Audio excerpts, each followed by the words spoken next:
It's so smooth. It's so flat. And they're doing this. They're trying to push their hair up a little bit. And I'm going, oh, for the love of God. It's way easier to flatten the hair out than it is to build That's volume true. back in when it's That's set. true. That's true. After you've done it flat, it's hard to get it Another back thing that I full. realize when I'm watching people round brush, they'll center all the hair on the barrel, and then they'll start wrapping it and wrapping it and wrapping it, and it just balls up and bunches up right there. If your barrel is this wide, use the entire surface. Why are you so focused But on the what center? that would be a good question. How wide of section should you be working on the hair? Because some people are using too wide of a section and the hair is going, the barrel is only this big, and as they brush and the hair is falling off the Oh, and ends then and that's falling off. onto the handle and off the outside, and they can't figure out why. Well, their section's too wide, and then yours started with too skinny. So I think a section should be about the size of the brush or a little smaller so it stays on the brush. Because if it's smaller as you brush, it's going to flare out and dry faster. So smaller than the brush is probably better for efficiency and speed. And like you said, let it spread on the brush so that you can work with more of that hair. Now, as a little trick I've learned is when you've got hair over a brush like this and it is starting to spread too far and you're trying to get it back on the brush, if you turn, as you pull out, if you turn your brush, it skinnies up the section. And then when you grab it with your fingers or your tool, then you can put the brush back in there and it's back on the brush. That's some of the things you just learn through experience and time. And I watch people brushing hair and I'm like, God, if they would just turn either way, right? When you turn it like that, the distance from here to here just gets smaller. So it pulls the hair together so that you can start again without losing control. And that's when you can cheat a too big of a section on a brush, when you get really good and if somebody has finer, thinner hair and you took thinner section and you needed to, well, now you can use bigger than the brush, but it's hard to keep it on the brush. And that's when you have to learn those little tricks to be like, oh God, I got to fix this on the fly, but I'm going to adjust on the next section because I shouldn't be doing it like this kind of thing. Yeah. One of the girls at the girls at the salon are always laughing at me, but one in particular last week, she goes, every time you're blow drying hair, you take it from straight up, like you pull all their hair straight up, you roll the brush down. Even if you're trying to smooth the hair out, you always start with rolling the brush straight up off their head. Why don't you just come in from underneath like a normal human being? Why are you always doing this over extra thing on top?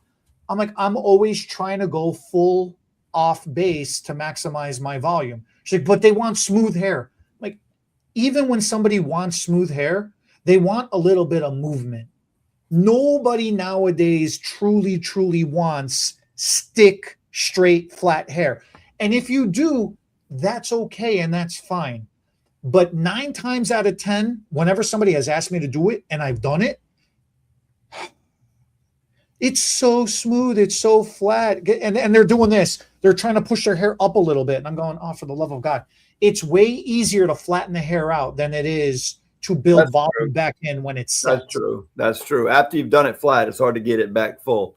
It's hard to get it back full. Yeah. So I always start off base, and the stylists are always telling me to start on base or half base or something like that. So the difference between coming in at a bottom angle, coming in straight on, or coming in from overhead is huge.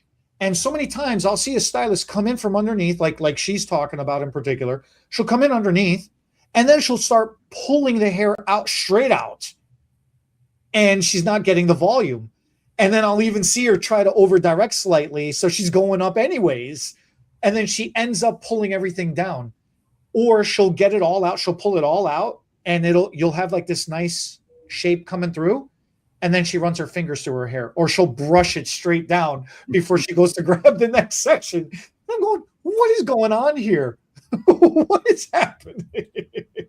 My favorite. So that's my question to you is, do you know what am I talking about? Do you see that? Oh, yeah.